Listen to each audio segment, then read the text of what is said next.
Assalamualaikum warahmatullahi wabarakatuh.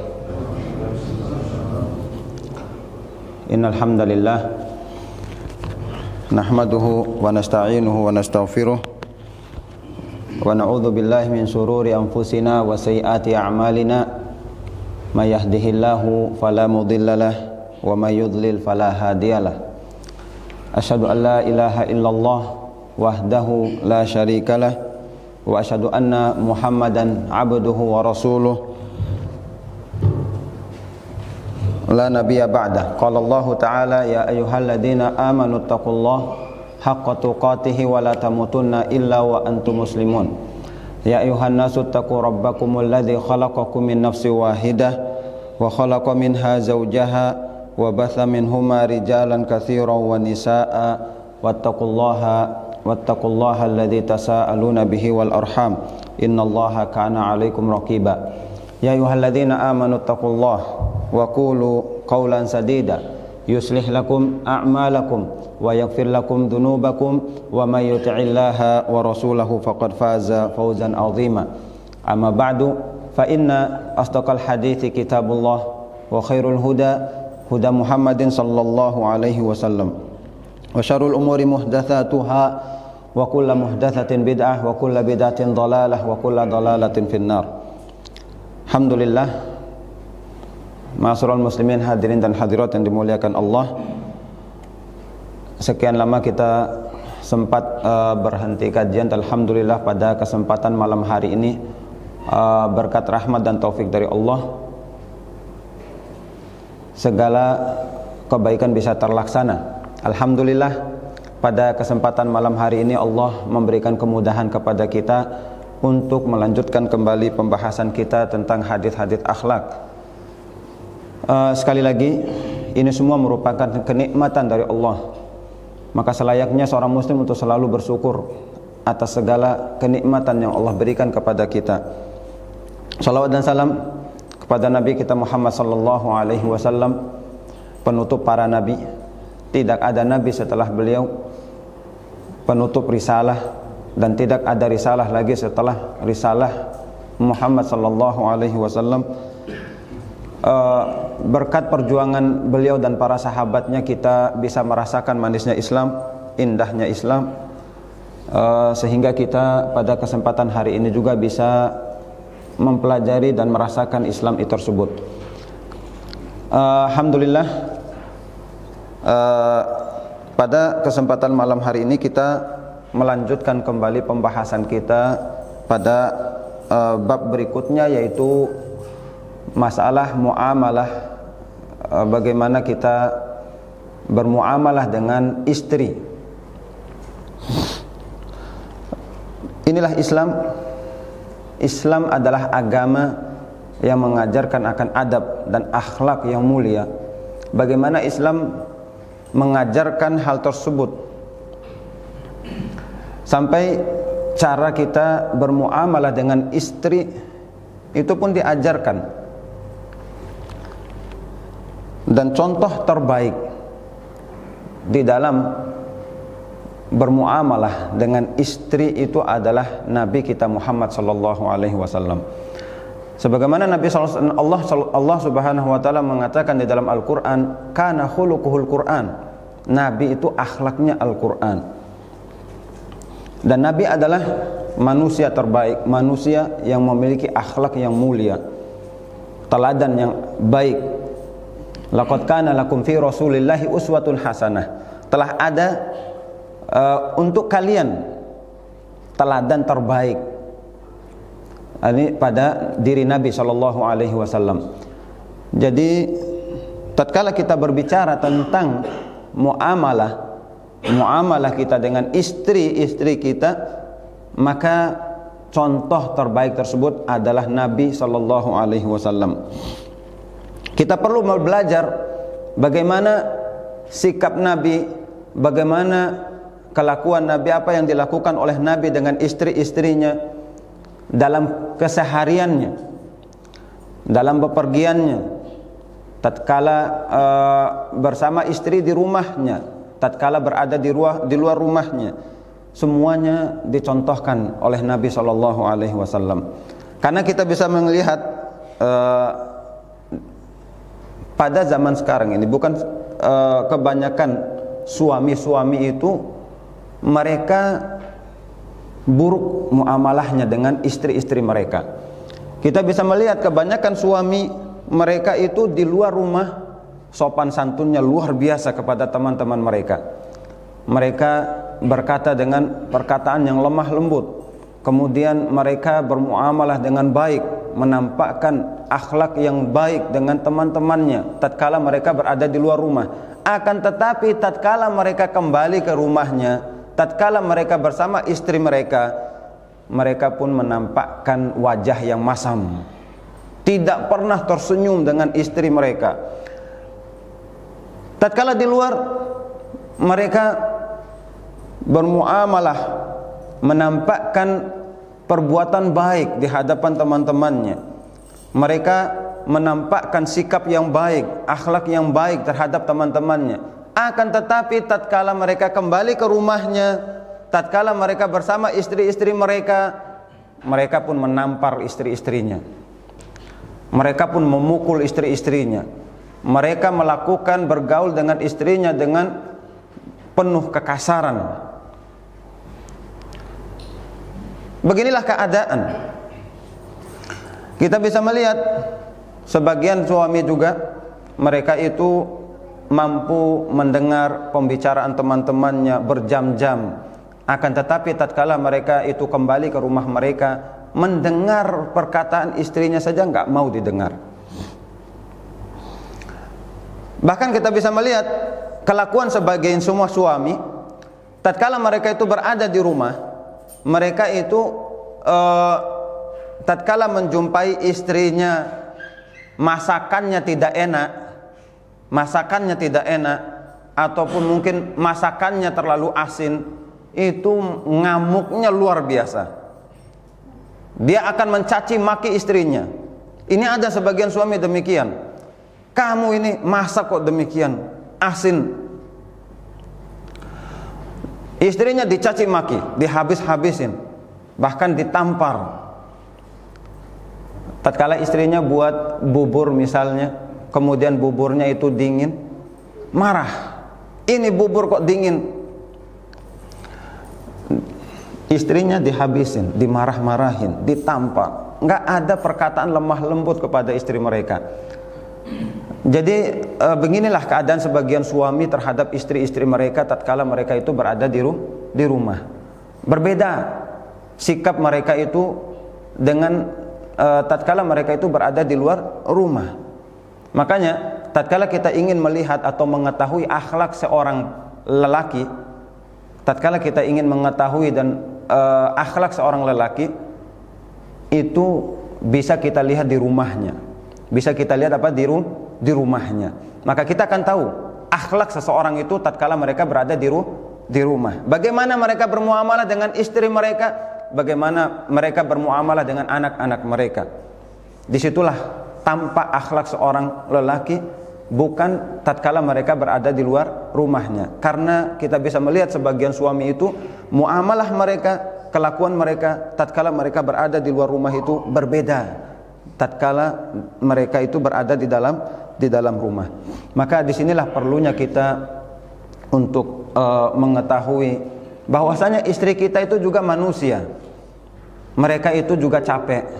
Ada sebagian suami itu tidak mau tahu apa yang dilakukan oleh istrinya. Dia tahu, yang dia ketahui adalah bagaimana istrinya bekerja dan bekerja. Tidak pernah mau membantu istrinya, tidak pernah mau meringankan beban istrinya. Mereka tidak mau tahu istrinya lagi capek.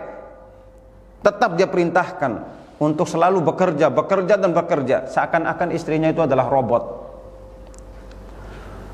Seakan-akan istri itu adalah budaknya.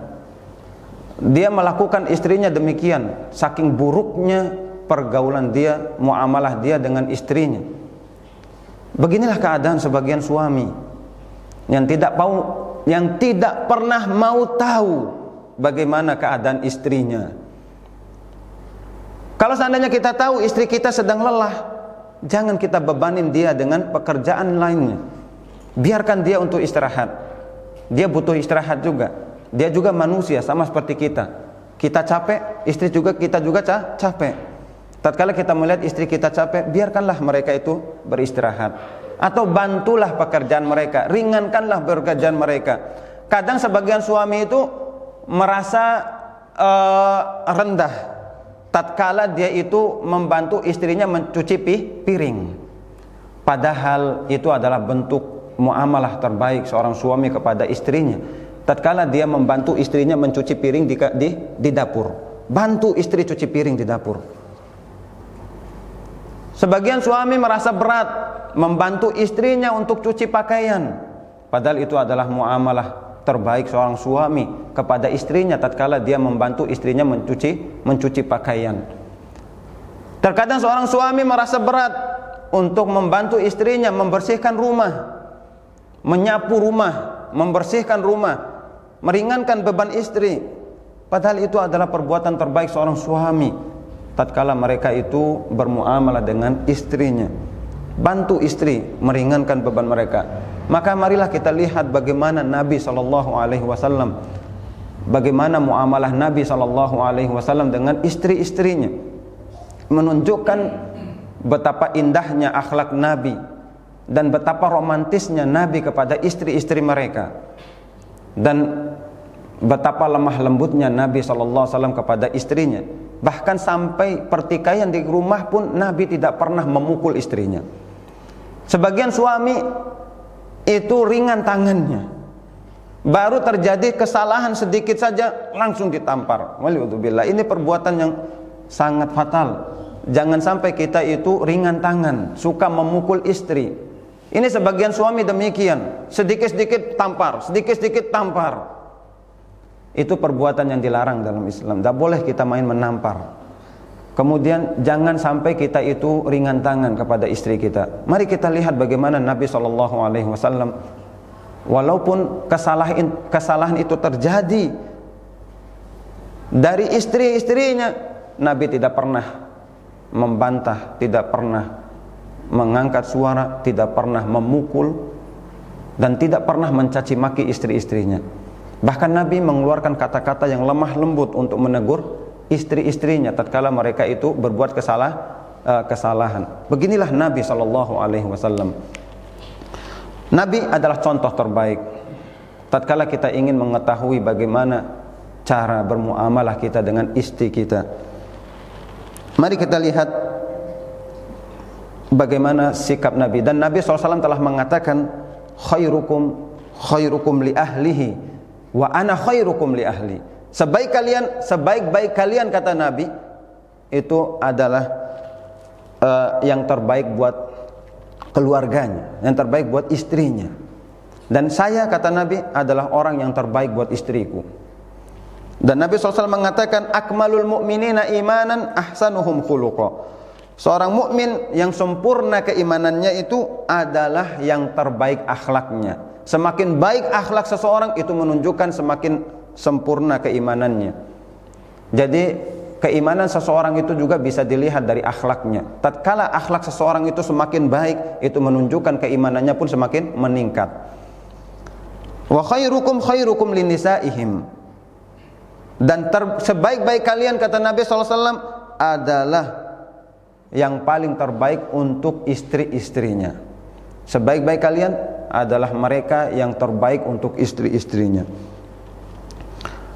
Kemudian hadirin dan hadirat yang dimuliakan Allah, kita bisa melihat bagaimana tawaduknya Nabi sallallahu alaihi wasallam, muamalahnya Nabi dengan para istri-istrinya. Sampai Aisyah ditanya, su'iltu, kata Aisyah, aku pernah ditanya, maka Rasulullah sallallahu alaihi wasallam ya'malu fi baiti. Aisyah pernah ditanya oleh seseorang tentang Nabi. Wahai Aisyah, bagaimana apa yang dilakukan oleh Nabi tatkala beliau berada di rumah?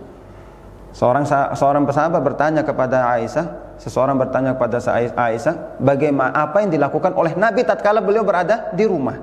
Kemudian Aisyah radhiallahu anha menjelaskan kepadanya, kana basharan minal bashari. Nabi itu manusia. Manusia seperti kalian, manusia biasa. Minal bashari, termasuk dari manusia katanya. Nabi itu manusia, kata Aisyah. Yafli thawbahu, Nabi itu membersihkan bajunya sendiri. Jadi kata Aisyah, Nabi itu tatkala bajunya kotor, Nabi membersihkan sendiri bajunya. Nabi mencuci sendiri bajunya. Nabi membersihkan sendiri bajunya, kata Aisyah. Nabi itu membersihkan sendiri bajunya, pakaiannya. Wa yahlubu syatahu, dan Nabi SAW memerah sendiri susu kambing, memerah sendiri kambingnya. Nabi itu manusia, beliau seorang nabi, tapi subhanallah, tatkala bajunya kotor, Nabi membersihkannya sendiri. Kemudian Nabi memerah sendiri susu kambingnya. Kata Aisyah, wa yakhdumu nafsahu, dan Nabi SAW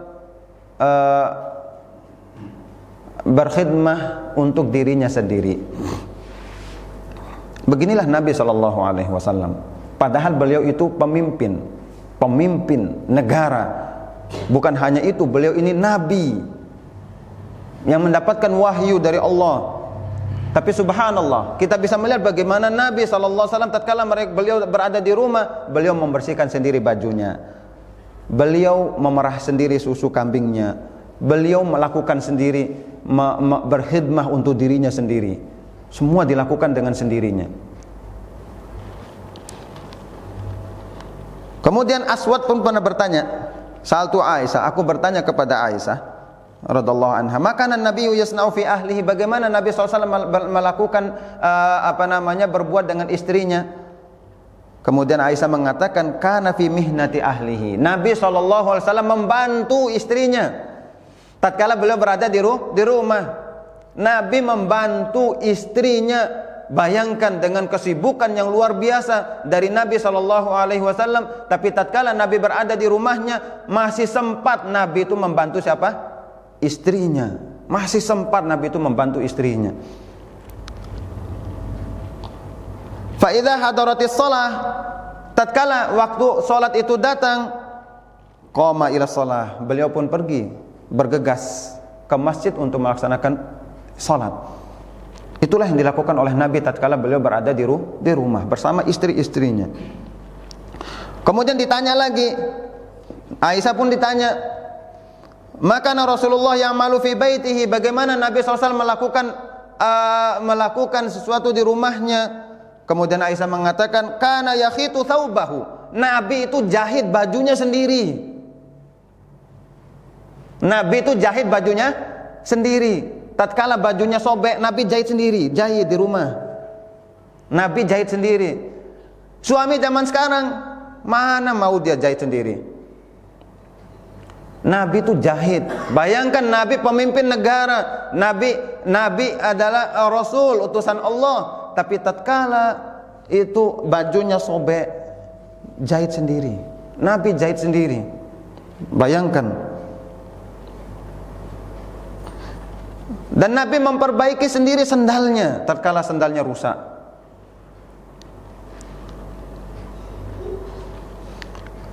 Beginilah Nabi SAW, bagaimana Nabi mencontohkan kepada kita ketawaduan, tawadu. Nabi sendiri yang turun tangan. Kemudian kita bisa melihat bagaimana Nabi SAW lemah lembutnya dengan istri-istrinya. Bagaimana lemah lembutnya Nabi dan mesranya Nabi terhadap istri-istrinya.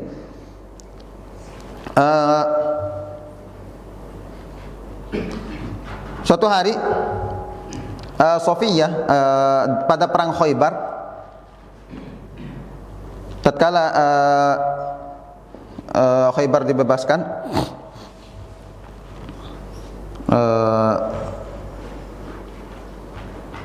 nah, Sofiyah pernah diceritakan Sofiyah itu ingin naik onta. Bayangkan Sofiyah ingin naik onta. Saking lemah lembutnya dan mesranya Nabi kepada istri-istrinya, itu Nabi memberikan lututnya kepada Sofiyah Untuk apa? Agar Sofia naik di lututnya Nabi untuk memberikan kemudahan kepada Sofia, sehingga Sofia bisa naik ke atas onta. Ini menunjukkan tawaduknya Nabi di hadapan para sahabatnya, di hadapan orang-orang. Nabi melakukan hal demikian kepada istrinya. Betapa mesranya Nabi kepada istrinya Sofia, sampai Nabi memberikan lututnya untuk Sofia agar diinjak dan bisa memberikan kemudahan kepada Sofia untuk naik ke atas onta. Beginilah mesranya Nabi kepada istri-istrinya, lemah lembutnya Nabi kepada istri-istrinya.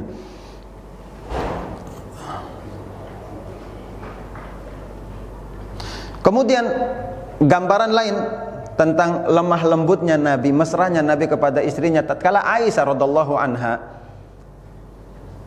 itu disebutkan di dalam hadis ini, insallat kiladatun li min unuki. Kata Aisyah, kalungku tatkala itu terlepas dari leherku. Kalungku terlepas dari leherku. Bayangkan apa yang dilakukan oleh Nabi tatkala Aisyah mengabarkan kepada Nabi, kalungku hilang ya Rasulullah, kalungku hilang. Mungkin sebagian suami zaman sekarang, kalung udah biarkan, nanti kita beli yang baru. Tapi apa yang dilakukan oleh Nabi? Nabi SAW tatkala itu bersama pasukan perang.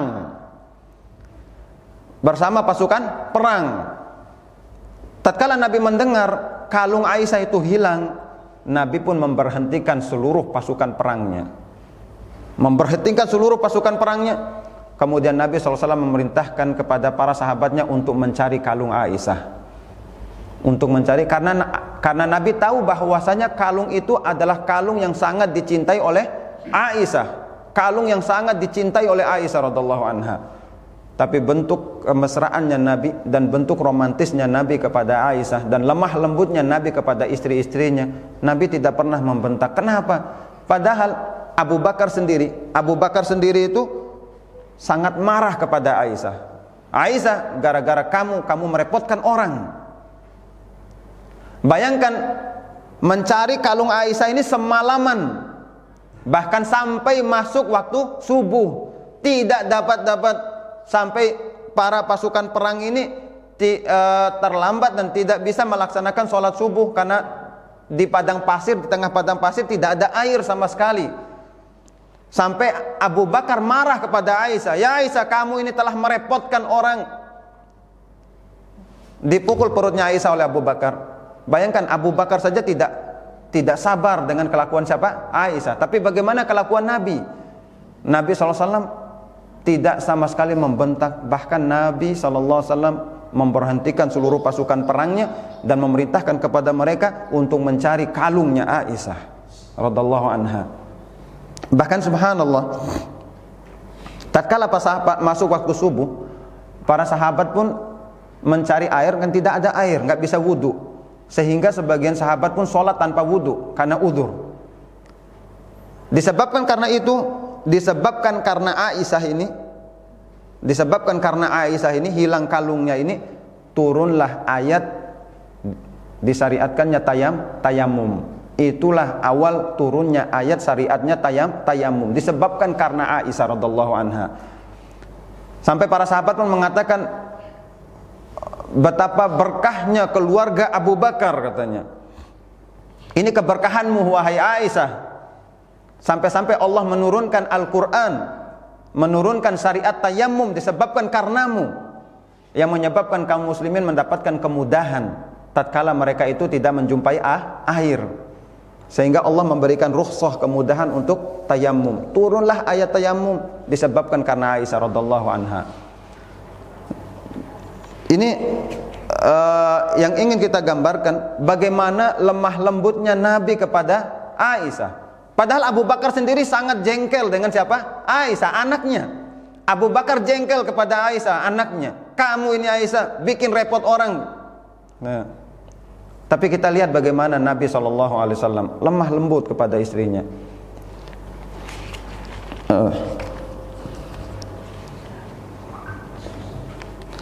Bagaimana sikap Nabi SAW tatkala terjadi cekcok, pertikaian di dalam rumah tangga. Pertikaian itu jelas tetap ada, tapi jangan sampai kita menyikapi pertikaian, percekcokan, perselisihan itu sehingga perselisihan yang ada itu semakin besar, bahkan menjadi kerusakan, bahkan sampai ada yang terjadi perceraian. Karena apa? Sikap mereka kurang baik.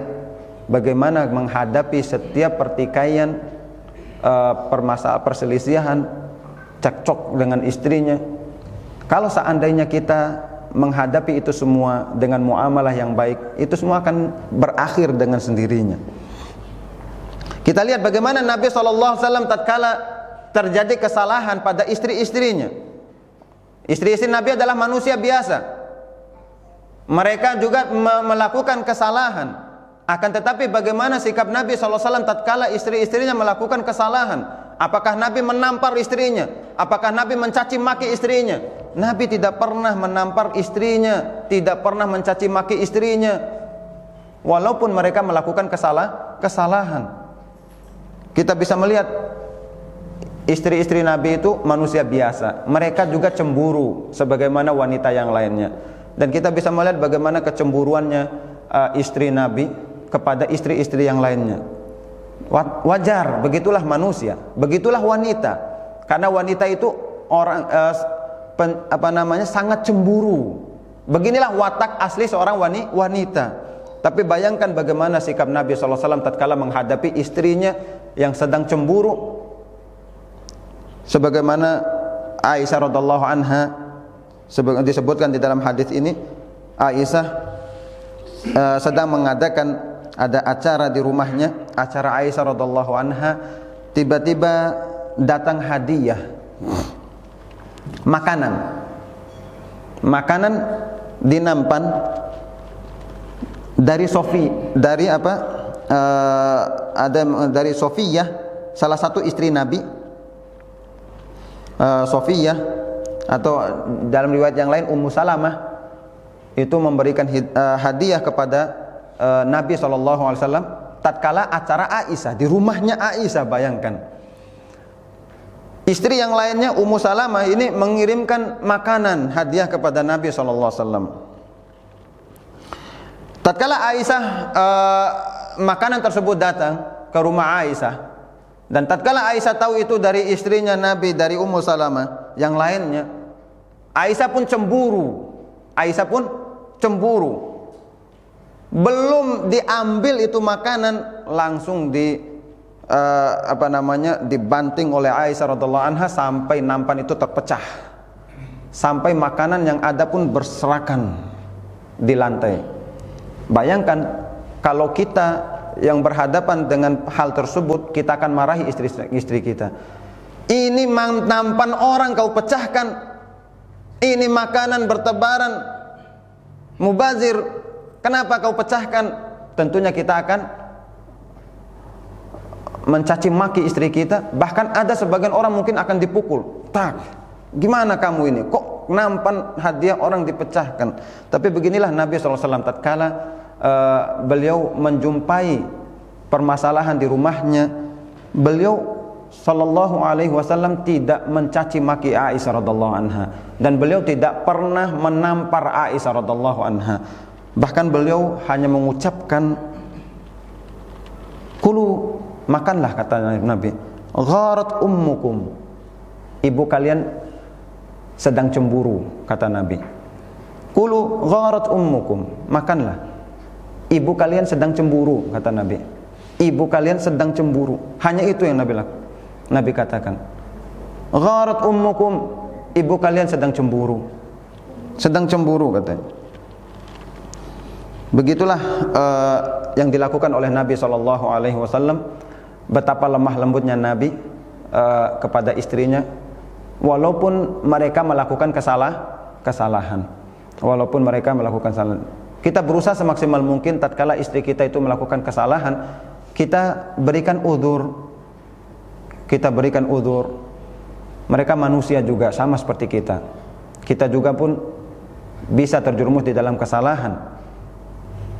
Apalagi istri kita manusia juga, mereka juga manusia. Maka tatkala istri kita itu melakukan kesalahan, kasihlah udzur.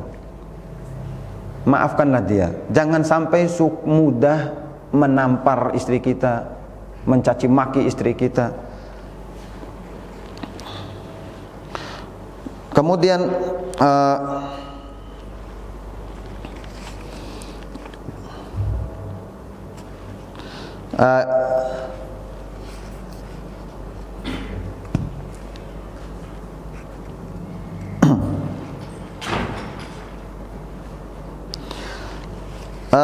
kita bisa melihat bagaimana sikap Nabi SAW tatkala istri-istrinya cemburu. Ini ada beberapa bukti bagaimana cemburunya istri-istri Nabi.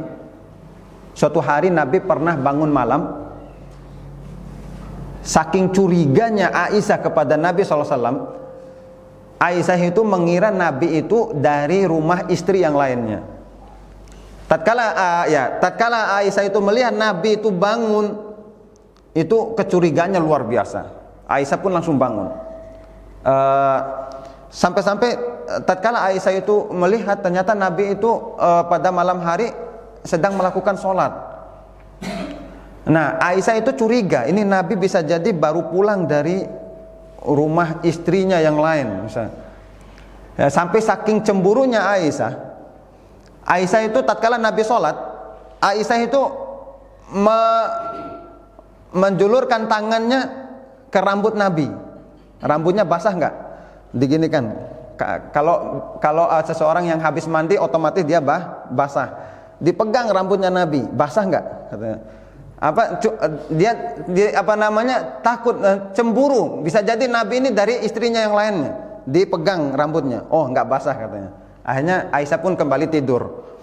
Nah, tatkala Nabi salam, Assalamualaikum, Nabi mendatangi Aisyah. Ya Aisyah, apa yang kau lakukan tadi katanya? Apakah syaitonmu telah datang katanya? Apakah syaitonmu telah datang kata Nabi? Apa yang kau lakukan tadi? Kata Nabi SAW. Apakah syaitonmu telah datang? Kemudian Aisyah mengatakan, amalaka syaiton? Apakah engkau tidak memiliki syaiton juga ya Rasulullah katanya? Kata Nabi, bala, ya saya juga ada syaitonnya katanya. Akan tetapi Allah menjagaku katanya. Allah menjagaku dari syaitonku kata Nabi. Jadi ini menunjukkan Nabi itu bagaimana kelakuan Nabi kepada istrinya. Jadi Nabi tahu bahwasanya Aisyah ini sangat cemburu. Suatu malam juga Nabi pernah bangun, Nabi geser pelan-pelan dari Aisyah agar Aisyah tidak bangun, menarik selendangnya pelan-pelan agar Aisyah tidak bangun. Nabi pun membuka pintu pelan-pelan. Ternyata Aisyah tidak tidur. Aisyah itu masih sadar. Ini Aisyah curiga, ini Nabi malam-malam keluar mau kemana kan? Akhirnya Aisyah pun keluar dengan membuka pintu pelan-pelan, diikuti Nabi dari belakang. Dipantau Nabi itu dari belakang, pakai penutup sehingga Nabi itu tidak curiga. Diikutin oleh Aisyah dari belakang, sedikit-sedikit sampai ternyata Nabi itu ke baki. Tatkala di baki, Aisyah melihat Nabi mengangkat tangan 3 kali berdoa. Tatkala selesai, Nabi mau balik ke rumahnya, Aisyah bergegas kembali agar Nabi tidak mendahuluinya. Kenapa? Nanti Nabi akan tahu bahwasanya Aisyah ini mengikutinya. Tatkala Nabi itu lari, Aisyah pun lari agar Nabi tidak mendahuluinya. Tatkala Nabi itu jalan, Aisyah jalan. Sampai tiba di rumahnya, Aisyah pun menutup dirinya dengan selimut dalam keadaan ngos-ngosan karena lagi lari, ngos-ngosan. Nabi masuk, Nabi bertanya, Aisyah, apa yang terjadi denganmu katanya? Apa yang terjadi denganmu? Enggak ada apa-apa kata Aisyah. Bagaimana enggak ada apa-apa? Ini jantungmu berdebar, ini menunjukkan kamu ini ada sedang barusan melakukan sesuatu. Coba kabarin kepadaku apa yang kau lakukan. Kata Aisyah, enggak ada. Oh, atau Allah mengabarkan, malaikat akan mengabarkan, Allah akan mengabarkan kepadaku. Engkau kabarkan kepadaku atau Allah akan mengabarkan kepadaku, kata Nabi. Sampai Aisyah mengatakan, tidak, aku tadi mengikutimu ya Rasulullah. Aku ingin tahu kemana engkau pergi katanya. Ternyata engkau ke baki. Kata Nabi, aku ini diperintahkan oleh Allah untuk ke baki untuk berdoa untuk ahlul baqi. Aku diperintahkan oleh Allah, makanya aku keluar ke Baqi, kata Nabi SAW. Ya, beginilah kelakuan istri Nabi, dan begitulah kelakuan Nabi kepada istri-istrinya. Artinya tatkala istri-istri Nabi melakukan hal demikian, Nabi tidak pernah melakukan kekerasan kepada mereka, tapi Nabi SAW semakin mesra dan romantis kepada istrinya. Kemudian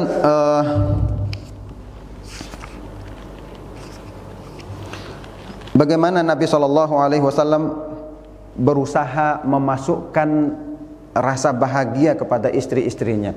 Beginilah yang harus kita lakukan kepada istri-istri kita. Kita berusaha semaksimal mungkin memasukkan kebahagiaan kepada istri-istri kita. Mereka manusia, mereka butuh hiburan. Bagaimana kita membahagiakan istri kita? Mungkin dengan kelelahan yang mereka lakukan setiap harinya, mereka pun butuh refreshing. Butuh apa? Refreshing. Kita mungkin butuh memasukkan rasa senang pada diri mereka, sehingga mereka itu bisa kembali bahagia. Inilah yang dilakukan oleh Nabi SAW. Bagaimana Nabi memanggil istrinya dengan kalimat-kalimat yang lembut. Dan Nabi SAW selalu memasukkan kebahagiaan pada jiwa diri istri-istrinya. Bagaimana Nabi memanggil Aisyah radhiallahu anha dengan kata-kata Aish, ya Aish, hadza Jibril yukri'ukis salam.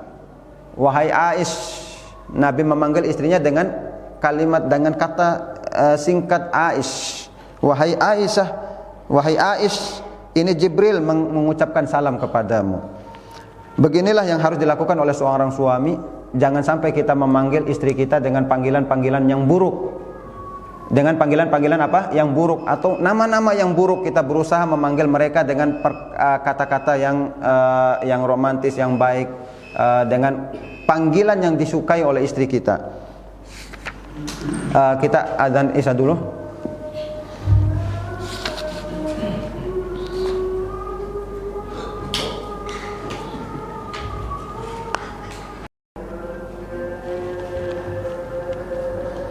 Di antara bentuk Nabi, bagaimana Nabi memasukkan kebahagiaan kepada istrinya. Suatu hari Nabi Aisyah mengatakan, kharajtu ma'an Nabi fi ba'di asfari. Aku pernah keluar bersama Nabi di dalam suatu perjalanan. Tiba-tiba Nabi SAW waktu itu Aisyah dalam keadaan lam ahmilil lahma, dalam keadaan kurus, belum membawa daging yang banyak. Artinya Aisyah itu masih kurus. Walam abdun, belum gemuk, enggak gemuk, masih kecil. Ana jariyatun, Aisyah waktu itu masih kecil, kurus, belum gemuk, kata Aisyah. Kemudian Nabi SAW tiba-tiba, waktu itu Nabi bersama para sahabatnya. Dan Nabi itu kebiasaannya tatkala safar itu selalu membawa istrinya. Nabi itu tatkala safar selalu membawa istrinya. Inilah yang harus kita lakukan. Tatkala kita safar itu kita membawa istri. Kalau bisa semampunya kita bawa istri. Inilah yang dilakukan oleh Nabi SAW. Dan kita tahu istri Nabi itu sangat banyak, sehingga Nabi itu tatkala mengadakan safar, Nabi itu mengundi istri-istrinya. Istri-istrinya diundi, nanti dikocok nama siapa yang keluar. Kalau seandainya Sofia, berarti Nabi berangkat sama Sofia. Kalau seandainya Aisyah yang keluar, berarti Nabi berangkat dengan Aisyah radhiallahu anha. Inilah yang dilakukan oleh Nabi tatkala beliau ingin melakukan safar. Beliau selalu membawa istrinya. Dan tatkala itu Nabi membawa Aisyah radhiallahu anha. Nabi membawa Aisyah radhiallahu anha. Dan Nabi bersama para sahabatnya. Tiba-tiba Nabi memerintahkan para sahabatnya taqaddamu. Kata Nabi kepada para sahabatnya, taqaddamu, duluanlah kalian. Akhirnya para sahabat pun maju duluan ke depan. Maju duluan ke depan. Fataqaddamu. Kemudian Nabi SAW mengatakan kepada Aisyah. Yang di belakang tinggal Nabi sama Aisyah. Di belakang tinggal Nabi sama Aisyah. Para sahabat sudah di depan. Kemudian Nabi mengatakan kepada Aisyah, ta'alai hatta usabiqak. Katanya, Aisyah, ayo kita kejar-kejaran, katanya. Ayo kita kejar-kejaran. Kata Nabi kepada Aisyah. Bayangkan Nabi itu masih melakukan demikian dengan istrinya. Aisyah, mari kita kejar-kejaran. Siapa yang lebih cepat, katanya. Kemudian mereka pun lari. Nabi dengan Aisyah pun lari, kejar-kejaran. Ternyata Aisyah yang menang. Kenapa? Karena Aisyah waktu itu masih kecil dan Aisyah itu kurus, tidak gemuk. Akhirnya Aisyah mengalahkan Nabi. Aisyah mengalahkan Nabi. Kemudian disebutkan suatu waktu, di waktu berikutnya Nabi pun mengadakan perjalanan. Ternyata Nabi bersama Aisyah juga.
Hadhihi bitilka, ini balasannya. Kemarin kamu mengalahkan saya, sekarang saya mengalahkanmu, kata Nabi. Satu sama. Hadhihi bitilka, kata Nabi. Inilah balasannya, kata Nabi sallallahu alaihi wasallam. Bayangkan, inilah yang dilakukan oleh Nabi untuk memasukkan kebahagiaan kepada istri-istrinya. Sampai Nabi itu rela mau kejar-kejaran dengan istrinya. Bahkan Nabi sallallahu alaihi wasallam mandi bareng dengan istrinya. Jadi mandi bareng dengan istrinya. Sebagaimana disebutkan di dalam hadis, kunna natasabak, ini kita itu waktu mandi, ana dengan Rasulullah itu mandi, kata Aisyah. Padahal kilana junubun, kami itu dalam keadaan junub, kata Aisyah. Kemudian Nabi dan Aisyah mandi bareng dalam satu ember. Kemudian kata Aisyah, kami itu saling menggayung satu sama lain, saling rebut air. Nabi rebut air, Aisyah rebut air, saling gayung. Sampai Aisyah pun mengatakan, "Da'li, sisakan air untukku," kata Aisyah. "Sisakan air untukku," kata Aisyah. Saling rebut-rebutan. Inilah yang dilakukan oleh Nabi dengan istri-istrinya. Bagaimana Nabi itu memasukkan kebahagiaan kepada istri-istrinya, kepada istri-istrinya. Kemudian Nabi SAW itu mau mendengarkan segala ocehan, ucapan, perkataan, cerita dari istrinya. Nabi itu mau mendengarkan, mau dia kabarnya sudah pernah dia dengar atau enggak ada faedah atau apa, dia dengarkan. Artinya dia memperhatikan istrinya, dia diam dengarkan.